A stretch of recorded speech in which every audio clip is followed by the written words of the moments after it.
Hey gang, it's me, your old Uncle Todd here with another great movie to look at. Well, decent movie to look at. It's Vulture from 1966. It's got a pretty interesting monster in it. Concept-wise. And a really good cast. You've got Robert Hutton, who, like a lot of leading men of his age, when they got older, they weren't getting the kind of roles they were getting before, and they move into genre work. His probably best known work in that area is The Slime People, and They Came from Beyond Space. You've also got Broderick Crawford, famous tough guy actor. Probably his best known role was All the King's Men. And, of course, his stint on the classic TV show of the 50s, Highway Patrol. And we also have Arkham Kemeroff, who a veteran of genre films like The Black Sleep. Probably his best known work, though, outside of horror films, is his appearance in Orson Welles' Touch of Evil. Well, the film opens in Cornwall, and a Miss West is taking a shortcut across the churchyard to get home one rainy night. Churches in England usually have a cemetery attached. And as she's crossing through the cemetery, she sees something come up out of a grave and fly away. She becomes hysterical. Her hair turns white. The police investigate, and the inspector learns a very interesting story about what is attached to that grave. Vandals, obviously. But why this particular grave? Can you offer any possible explanation? Well, strangely enough, I can. A most curious story came to light recently about Francis Real, whose grave this is, from an old parchment found when the church was being restored. Uttering dire threats against the Strouds, the demented Real became as one possessed, and from that day forward, growing more and more like the loathsome bird he'd lost. Then it goes on to tell of something in 1749 that could connect with this open grave. What was that? The newly born child of the Strouds family mysteriously disappeared, never to be seen again. And? Well, the villagers, who by now were convinced that Real was in league with the devil, claimed that he turned himself into a vulture and carried the child off to some secret lair. They seemed ready to believe anything. Well, in those days of deep superstitions, they were. Then what? And according to this, something rather dreadful. The Stroud family seized Real in the middle of the night and buried him alive. In the churchyard? Oh, no, in a field. In the same place where Real had buried his curious pet. Later, they were both supposed to have been dug up and reburied where the tombstone is now. By the clergy? No, by persons unknown. The clerics of the time, so the writer says, refused to give Real's body a burial service or to have it buried in a consecrated place. But it is. Well, that's just the point. From what I recently discovered.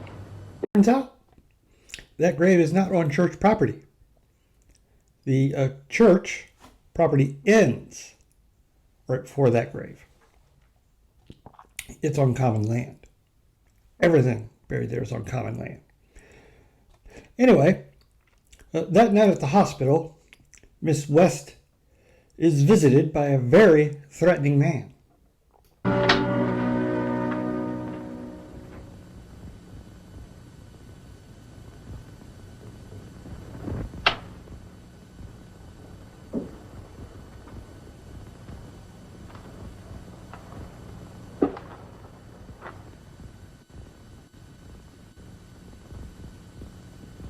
What's the matter? Too frightened to speak? You saw something you shouldn't have. You should have kept your mouth shut. Things happen in this world no one can account for or should try to. Most folk round here believe in these things and leave well alone. When that grave is filled in, what they're frightened of now will be forgotten. And that's how it should be. What are you doing here?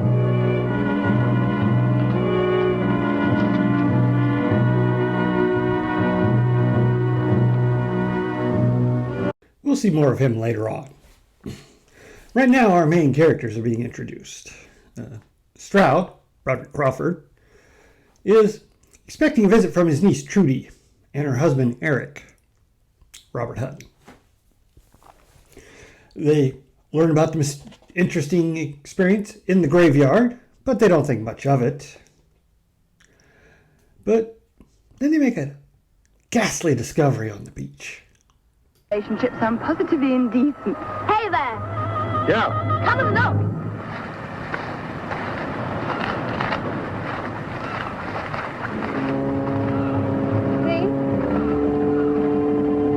See? A sheep's leg. They find the rest of the sheep in a cave up on the cliff. Intrigued by all this and its possible connection to the cemetery incident, Eric immediately goes and talks to the vicar and learns of the legend. He then gets permission to talk to Ms. West. Not getting anything from her, but they do meet the mysterious man who tries to warn them off of it. Then that night, something tries to get into the house. What is it? Don't know, sir. What's the matter? Go on.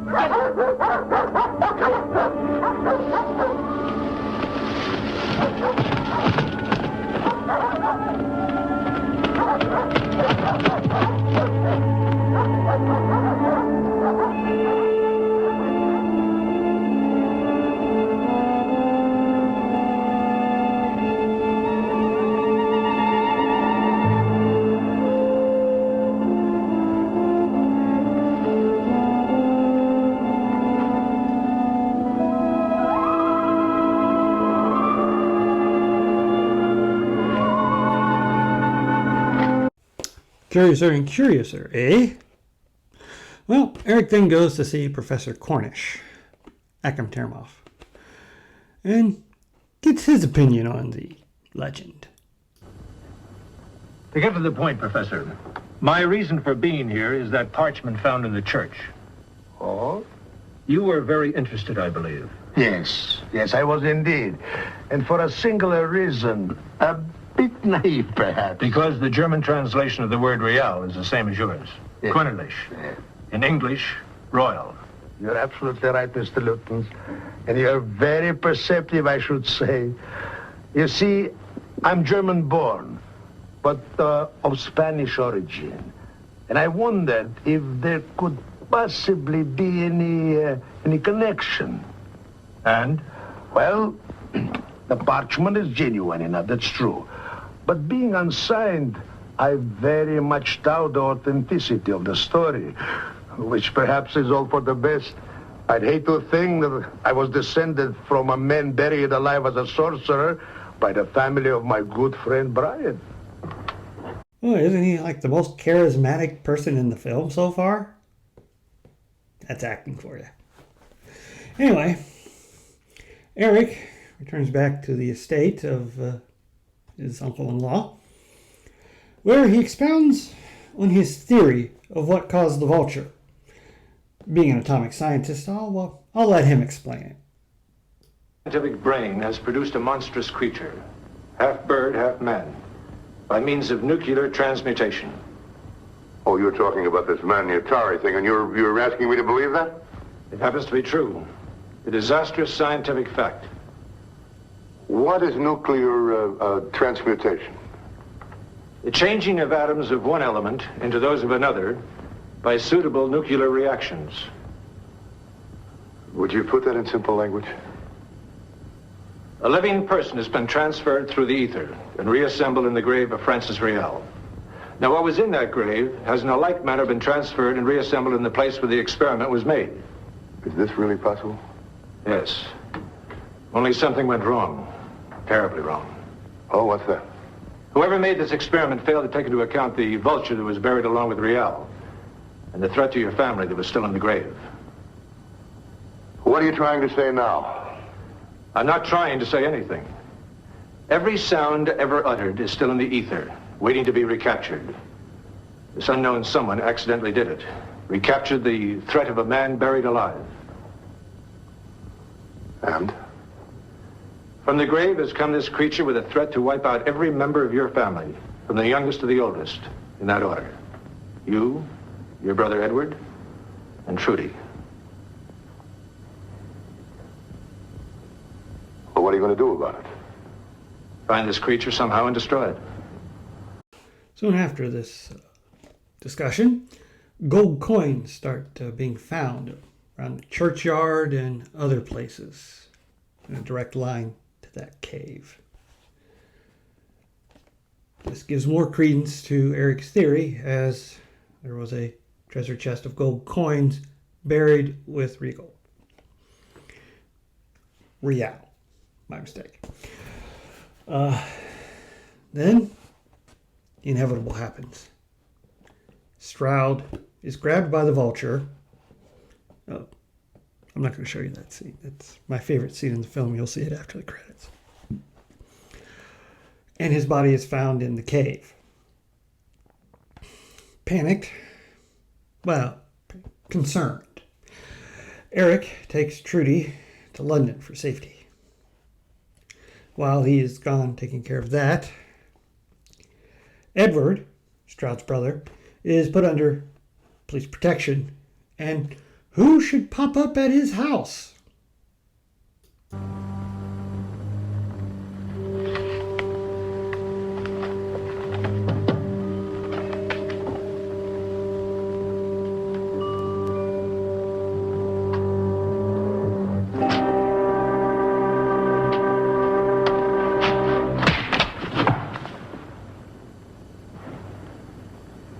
Now then.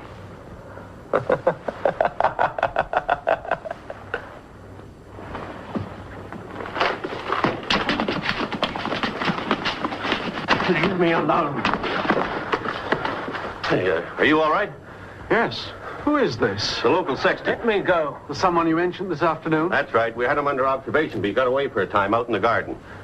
You threatened Ellen West in the hospital. I told her she should have kept her mouth shut. How did you know? The nurse described you. What are you doing here? I thought he was that American. And what if he had been? Give him another warning. About what? To keep his nose out of things. Let what happened in the churchyard take its course. Leave strange happenings alone. There are strange happenings going on in your mind lately. The Victor told you to go back and see the doctor. I'm all right. Always have been. We're going to search your rooms. What for? A box of gold coins. Things really start happening now. Edward is killed off screen. Eric has returned. He's searching for something very specific. In order for this experiment to have worked, they need a lot of power. So he's investigating who might have had access to a lot of power. While he's looking into that, Trudy gets a telegram signed by him to return, which she does. Meanwhile, Edward discovers that Kronig has had a power plant installed under his house. He rushes over there. But while that's going on, Trudy is grabbed.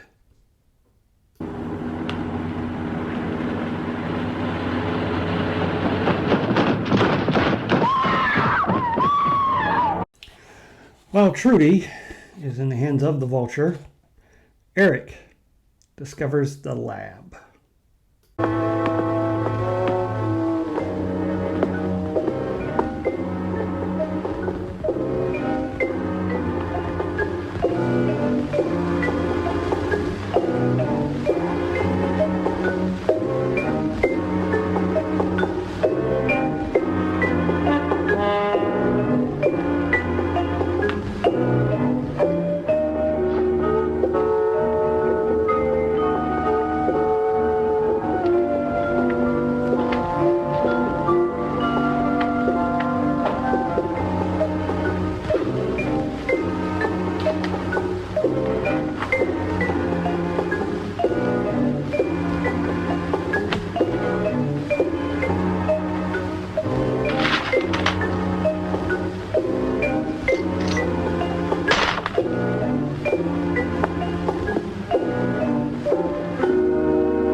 Eric discovers Trudy's scarf where it was dropped.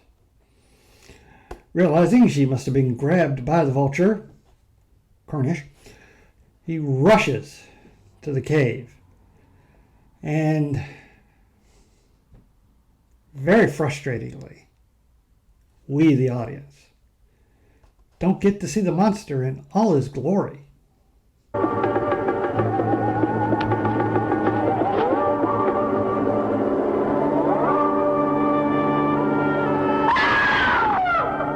The gun, Judy! The gun!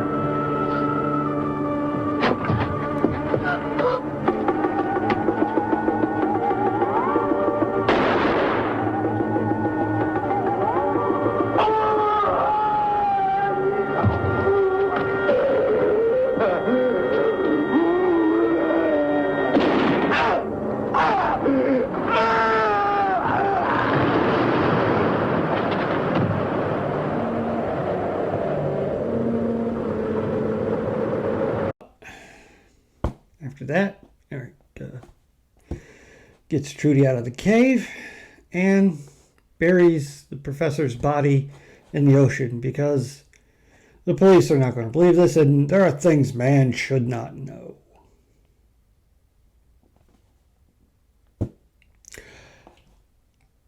This is a bit of a disappointing film. It's got a great concept to it.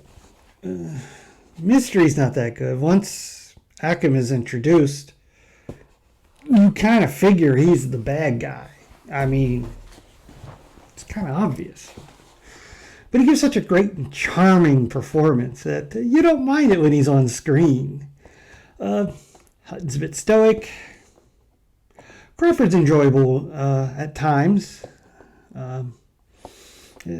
His gruff usual performance. But it is a slow-moving film. And that's okay for a mystery. But there's really not much of a mystery here. And for that, I find it to be a rather lackluster effort. One of those that could have been great, but execution-wise. And I know with a low budget, you can't have a great-looking costume, but you could have at least allowed the audience to see the whole thing instead of just glimpses of the legs and the wings. What are you going to do? That's all I have to say about this particular effort. Please hit like, share, and subscribe. And stay after for the credits for my favorite scene. You get to see Broderick Crawford carried off. Literally carried off. It's the best part of the whole film. If more of the film could have been like that, it would have been a camp masterpiece. But as it is, have a good night.